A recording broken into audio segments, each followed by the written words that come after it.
Hello and welcome to the channel. Controversy from the $460,000 US tax on the APC presidential candidate Bola Ahmed Tinubu has the People's Democratic Party bites hard. Subscribe, like, share, and comment. Thank you. Tinubu's $460,000 US tax. APC PDP campaigns trade words. The All Progressives Congress APC and the People's Democratic Party PDP Presidential Campaign Councils PCCs were at each other's jugular yesterday over the $460,000 deducted from the accounts of the APC presidential flag bearer Asiwaju Bola Ahmed Tinubu in the United States of America. The chief spokesman of the Tinubu Shetima Presidential Campaign Council, Mr. Festus Keyamo, said that the $460,000 was tax deducted from one of the 10 accounts linked to Tinubu and poo-pooed the documents he attributed to the PDP, which are circulating in the social media, which accused Tinubu of drug deals while he lived in the U.S. However, the PDP insisted that Tinubu has a lot of explanations to do and dismissed what it described as Keyamo's spirited attempts to deflect attention from his principal's questionable past. Keyamo said $460,000 was deducted from one of the 10 accounts linked to the APC presidential candidate as tax on investment domiciled in U.S. banks while he lived in America in the 90s. Keyamo, who spoke on Channels Television's Today Politics program on Wednesday night, insisted that there was no criminal indictment or conviction against Tinubu, alleging that the opposition PDP was behind the reincarnation of the controversial court document. His detractors kept bringing up these issues over and over whenever his political profile is rising.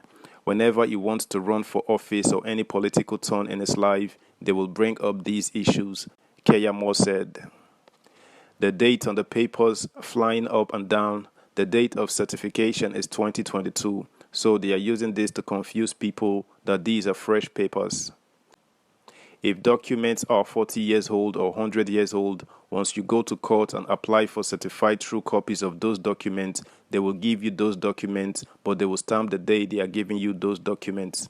This is what our detractors, the PDP perhaps, that is what they went to the US for when they pretended that they went for high-level engagement. This is part of the high-level engagement they went for.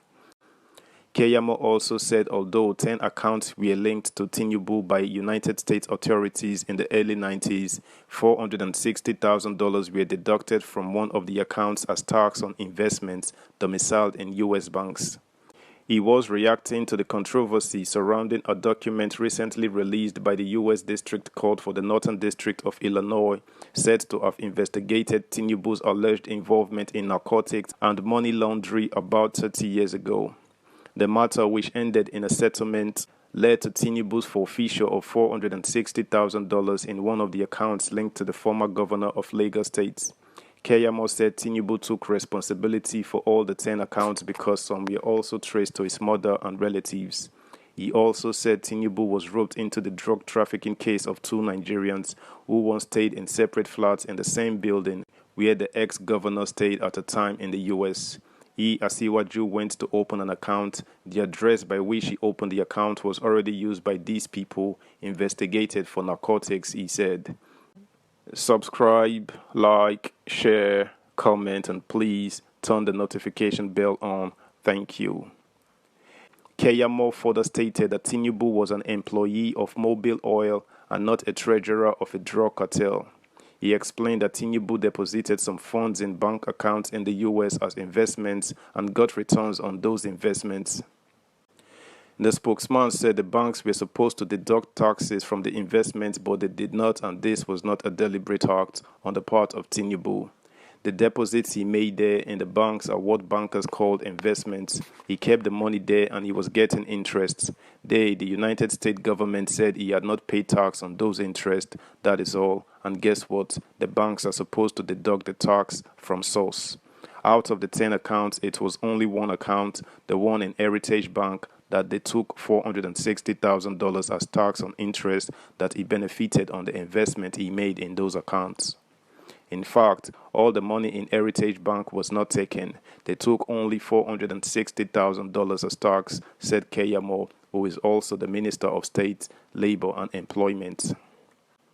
However, the National Publicity Secretary of the PDP, Mr. Debo Ologunagba, said in a telephone interview with Vanguard in response to Keyamo's allegations that the PDP exhumed documents in a vain attempt to make Tinubu appear guilty of a crime for forfeiting $460,000 believed to be proceeds of illicit drugs trade, that ordinarily we wouldn't be responding to Keyamo or the APC on this issue, but Nigerians deserve to know the truth about people who are seeking for public office.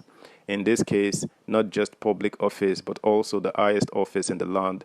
It is a basic principle in law that he who must come to equity must do so with clean hands. What Nigerians are saying is that Asiwaju Ahmed Tinubu should come clean of these allegations. If one may ask Keyamo, who by the way is a lawyer, what does forfeiture mean? A simple dictionary definition of forfeiture means loss or giving up of something as a penalty for wrongdoing.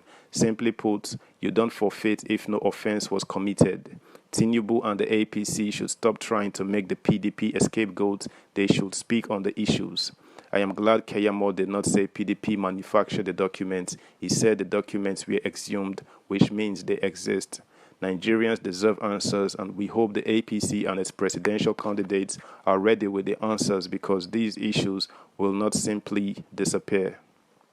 For us in the PDP, we are ready for the task ahead. That is why we have been campaigning, selling our candidates Atiku Abubakar and Governor Ifeanyi Okowa, who need little or no introduction. Nigerians deserve the best, and our candidates stand head above shoulders in comparison to the others. That is why they deserve the votes of Nigerians in February 2023. Nigerians deserve the best, and our candidates stand head above shoulders in comparison to the others. That is why they deserve the votes of Nigerians in February 2023. That's the news, guys. Thanks for joining in. Until next time, bye.